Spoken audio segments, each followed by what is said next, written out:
पिछले सेशन में हमने यूक्लिड विभाजन एल्गोरिदम को जाना था। अब हम सब अंक गणित की आधारभूत प्रमेय को समझेंगे। हम इन दोनों कॉन्सेप्ट को पहले ही समझ ले रहे हैं, बाद में इन दोनों टॉपिक से रिलेटेड क्वेश्चंस को सॉल्व करेंगे, क्योंकि बहुत से क्वेश्चंस ऐसे भी मिलेंगे जो इन दोनों कॉन्सेप्ट पर बेस्ड होंगे। यानी एक ही क्वेश्चन को दो तरीके से बनाया जा सकता है। चलिए इसे समझते हैं। हमने 4620 का अभाज्य गुणनखंड निकाला है। हम इसे दूसरे तरीके से भी लिख सकते हैं, इसे तीसरे तरीके से भी लिख सकते हैं। कहने का मतलब यह है कि हम अभाज्य गुणनखंड किसी भी अभाज्य संख्या को लेकर निकालना शुरू कर सकते हैं। आप पाएंगे कि तीनों ही अभाज्य गुणनखंड एक जैसे ही है, बस हमने इन्हें आगे पीछे करके लिखा था तो वे अलग अलग रहे थे। ध्यान दें, हमें जितने भी नंबर्स मिले हैं वे सभी अभाज्य यानी प्राइम नंबर्स हैं।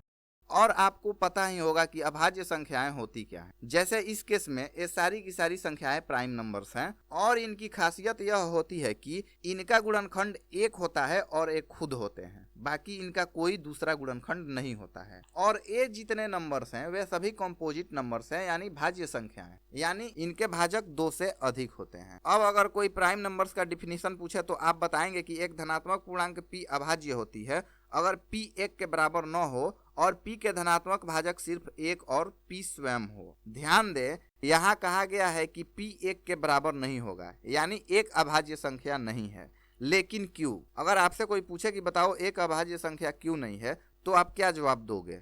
कुछ देर रुक कर सोचिए और जवाब दीजिए। ठीक है, अगर आपको जवाब नहीं पता तो हम लोग अभी इसे पता करेंगे। फिलहाल अब आप अंक गणित की आधारभूत प्रमेय की परिभाषा ही बता दीजिए। अभी अभी जो हमने देखा है उसी प्रोसेस को अंक गणित की आधारभूत प्रमेय कहते हैं। चलिए इसे लिखते हैं। प्रत्येक भाज्य संख्या को अभाज्य संख्याओं के गुणनफल के रूप में व्यक्त किया जा सकता है और साथ ही अगर इनके गुणनखंडों के क्रम को नजरअंदाज किया जाए तो ये अद्वितीय होते हैं। अब इसका क्या मतलब है? अभी हमने देखा था कि 4620 के अभाज्य गुणनखंड को हमने 3 तरीके से लिखा। इनफैक्ट हम इसे बहुत सारे पैटर्न्स में लिख सकते हैं, लेकिन जब हम इनके क्रम को बढ़ते या घटते क्रम में लिखेंगे तो हम पाते हैं कि ये सभी एक जैसे ही है। बस इसी बात को कहा गया है कि यदि हम इनके क्रम को नजरअंदाज करें तो इनके गुणनखंड अद्वितीय होते हैं, यानी यूनिक होते हैं। बस यही था अंक गणित का आधारभूत प्रमेय। अब हम यह समझते हैं कि 1 को हम अभाज्य क्यों नहीं मानते। 2 को हम 1 और 2 के फैक्टर के रूप में लिख सकते हैं। 11 को भी 1 और 11 के फैक्टर के रूप में लिख सकते हैं। लेकिन 1 के बारे में क्या ख्याल है?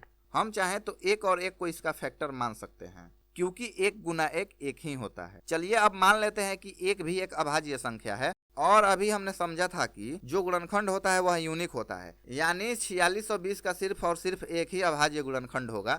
जैसा कि हमने देखा था कि 4620 के गुणनखंड को 3 तरीके से निकाला था और ये तीनों एक ही थे। अगर 1 को भी अभाज्य संख्या मान लिया जाए तो हम इसे भी यहाँ गुणनखंड में शामिल कर सकते हैं। अब हम चाहे तो 1 को 3 बार भी गुना में लिख सकते हैं, क्योंकि किसी भी संख्या में 1 से गुना करने पर हमें वही संख्या मिलती है, इसमें कोई बदलाव नहीं होता है।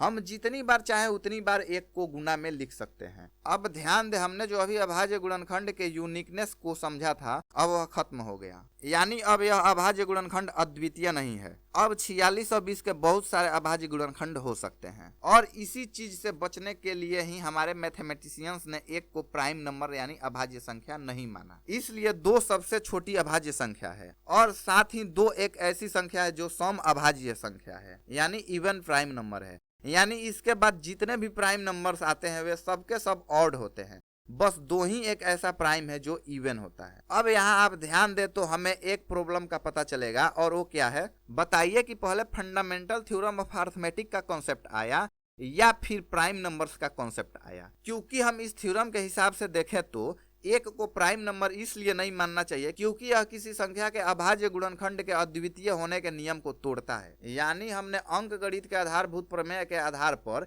1 को प्राइम नंबर के लिस्ट से हटा दिया है। दूसरी तरफ देखें तो हम यह भी तो कह सकते हैं कि पहले प्राइम नंबर्स का कॉन्सेप्ट आया, हमने प्राइम नंबर के डिफिनीशन को पहले तैयार किया, यानी हम पहले ही मान चुके थे कि 1 प्राइम नंबर नहीं होता है और इसके आधार पर अंक गणित के आधारभूत प्रमेय को डिफाइन किया। मैथ में एक कॉन्सेप्ट के आधार पर दूसरा कॉन्सेप्ट या थ्योरी बनाते हैं, यानी हमें पता होता है कि पहला कॉन्सेप्ट पहले आया था और इसकी मदद से हमने दूसरा कॉन्सेप्ट भी तैयार किया है। लेकिन यहाँ बात हो गई है कि पहले मुर्गी आई या अंडा। चलिए अब आप इसे खुद से पता कीजिए और कमेंट में जरूर बताइएगा कि पहले हमने किस थ्योरी का पता लगाया था। बस यही था फंडामेंटल थ्योरम ऑफ अरिथमेटिक।